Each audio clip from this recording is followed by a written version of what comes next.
Magandang San Josenyo, nandito tayo ngayon sa Barangay Minuyan Proper kung saan sinasagawa ang ika-11 araw ng Paskuhan 2025 kasama ang team na namamahagi ng mga pamaskong handog sa bawat pamilyang San Josenyo ngayong Huwebes, December 11. Tunay na diwa ng Pasko'y isa puso at ibang diwa, ating pagsaluha, ang saya at hikaya, pamilyang San Josenyo, sabay-sabay na magdiwang.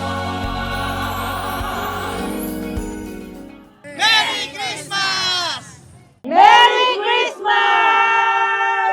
Ramdam ang galak ng mga residente ng Barangay Minuyan Proper dahil sa kanilang mga natanggap na pamaskong handog mula sa pamahalang lungsod. Pinangunahan din ng magkatuwang sa serbisyo, Mayor Atirida Robes at Congressman Arthur Robes ang pamamahagi sa mga residente ng Barangay Kaypian. Pagkakaisa at pagtutulungan, yan naman ang ipinakita ng mga kawani ng pamahalang lungsod at mga volunteers ngayong Paskuhan. Tulong-tulong ang lahat para makapaghatid ng ngiti at saya sa bawat pamilyang San Josenyo. Sobrang pagod pero super enjoy naman kasi sobra naman pong alam namin natutuwa po yung mga taong nabibigyan natin ng pamaskong handog sa pagkakataong ito. Yes! We love what we are doing! Merry Christmas po sa inyong lahat! Naway mapasaya kayo ng aming team. Arya San Josenyo! Itong pang-11 araw na pamimigay namin, medyo mahirap pero kakayanin natin po ito. So masaya po sa team 1 namin, masaya po kami na namimigay. Kaya sa bibigyan namin sa susunod, huwag kayong mag-alala, darating kami dyan. Sa Barangay Minuyan Proper, huwag kayong mag-alala, darating kami dyan. Ngayon din. Marami pa po ito, wala pa sa kalahati. Maraming salamat po Mayor Rida and Kong Arthur.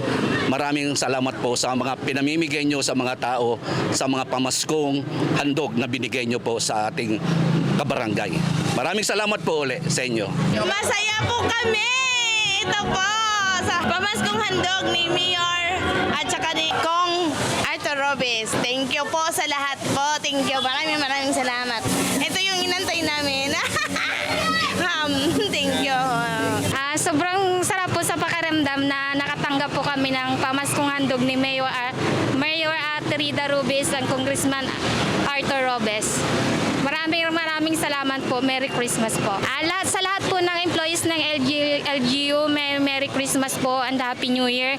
Laging po sa aming congressman at kay Ate Rida Robes, sa aming mayora po. Maraming salamat po. Merry Christmas po. Ako po, Diyos ko, wala po ako masabi talaga.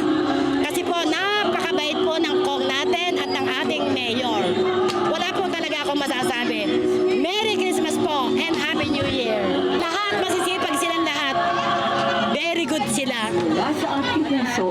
Number 1. Salamat po sa inyong lahat na nagbigay po sa amin ng pamasko. Maraming salamat po kay Mayor Ate Rida Robes and Congressman Arthur. Thank you. Maraming salamat po sa inyong lahat. Thank you.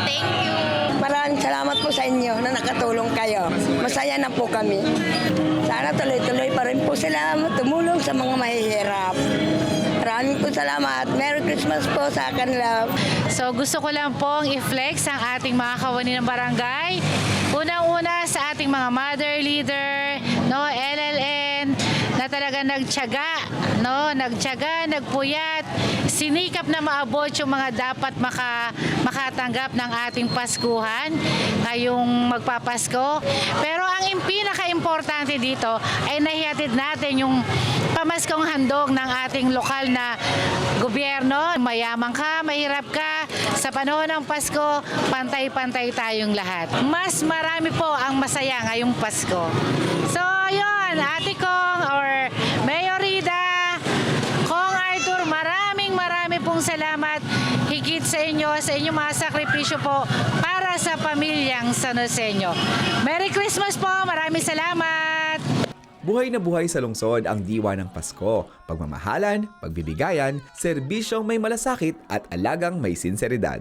Mula po dito sa Barangay Minuyan Proper para sa Balitang San Josenyo, ako si Sep Zamora, Public Information Office.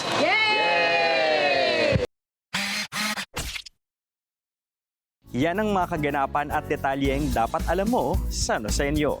Para sa napapanahong balita at impormasyon, doble aksyon at solusyon, mag-subscribe na sa official social media pages ng Pamahalaang Lungsod ng San Jose del Monte, Bulacan. Maraming salamat, Arya San Joselio.